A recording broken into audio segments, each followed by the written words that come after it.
They say love can make a man blind, but what if the woman you love is not fully human? What if every time the moon becomes full, she becomes something else? And what if the village you're trying to protect is in danger because of her? In a quiet village lived a girl named Blessing. Blessing was different, not loud, not proud, just soft-spoken, gentle and beautiful in a way that made people stare a second too long. The old women said, "She walks like someone who knows secrets." The children loved her, the elders blessed her, the men admired her from a distance. But every full moon, something strange happened. Goats disappeared, chickens vanished, even a calf once went missing. And every time, villagers swore they saw something near the river, a giant white python. Its skin glowed under the moonlight, its eyes shone like burning charcoal. And then Uche returned to the village. Uche was a hunter, tall, brave, quiet, the kind of man who feared nothing in the forest. He had been away for years learning from master hunters in distant lands. When he returned, he carried strength in his shoulders and wisdom in his eyes. The first day he saw Blessing at the stream, their eyes met.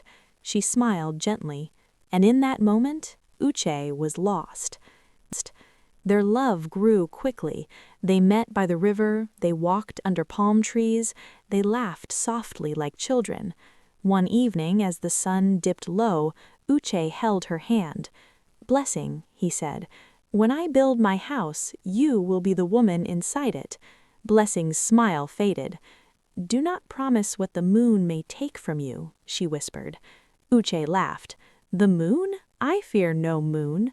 But the night of the next full moon, the drums of panic beat again. Another goat missing. Villagers gathered. "This must end," the chief declared. "That serpent is a curse." Uche stood tall. "I will hunt it."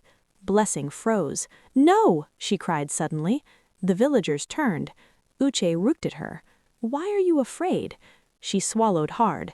"Because some spirits are not meant to be hunted." But Uche had already decided. That night, with his bow and a silver-tipped spear blessed by the village Dibya, he hid near the river. The moon rose slowly, full, bright, unforgiving. The air grew cold. Then he heard it, a rustling, heavy, smooth, powerful. Out of the tall grass emerged the giant white python, larger than any creature he had ever seen. Its skin shimmered like moonlight itself. Its eyes shone like burning charcoal. And then something impossible happened. The serpent slithered toward the water and began to change. Its massive body shrank, twisted, shifted, and before Uche's eyes, Blessing stood there, trembling, human. Uche dropped the spear. "No," he whispered. Blessing turned slowly. She knew he was there. Tears rolled down her face. "You were not supposed to see this." Uche stepped forward, shaking. "What are you?" Blessing's voice broke. "I was dedicated before I could speak, before I could choose." She sank to her knees. "When I was born, my mother was barren for years. She went to the shrine of the moon spirit. She promised her first daughter in exchange for a child." Uche's chest tightened. "The moon spirit accepted me. On every full moon, I belong to him. I become his sacred serpent." "And the animals?" asked Uche softly. "I do not kill for pleasure. It is tribute. The spirit demands life." Uche's fists clenched. "Then we will stop him." Blessing shook her head violently. "You cannot fight him. He is older than this village, older than your ancestors." "But I love you," Uche shouted. The forest echoed. "And I love you," she whispered. "That is why you must leave me." Suddenly, the river began to ripple violently. The moonlight intensified. A deep, ancient voice echoed across the water. "She is mine." The water rose like a wall. A shadow formed within it, tall, shapeless, glowing. the moon spirit. "You dare love what was given to me?" the voice thundered. Uche grabbed his spear again. "I fear no spirit," he said, though his hands trembled. The voice laughed, cold and endless. "No spirit," he said, though his hands trembled. The voice laughed, cold and endless. Then prove it. The river exploded upward. Water formed into serpent shapes, striking toward Uche. He dodged, rolling in the sand. Blessing screamed, "Stop! Take me! Leave him!" The spirit's voice grew darker. "He must choose." The village drums began to beat in the distance. The elders had followed Uche's trail. If they arrived and saw this, Blessing would be killed. Uche understood. He looked at Blessing. He looked at the rising water. He looked at the silver spear in his hand, blessed not just by tradition, but by courage. Then he did something no one expected.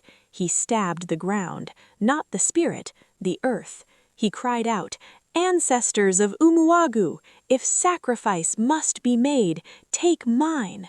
The wind roared, the trees bent, the spirit paused. Blessing screamed, "No!"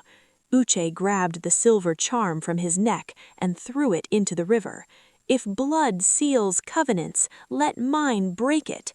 He cut his palm and let his blood fall into the water. The river hissed, the spirit shrieked, a sound so painful it shook the sky. Light burst everywhere, then darkness, silence. When the villagers arrived, they found Uche unconscious near the riverbank.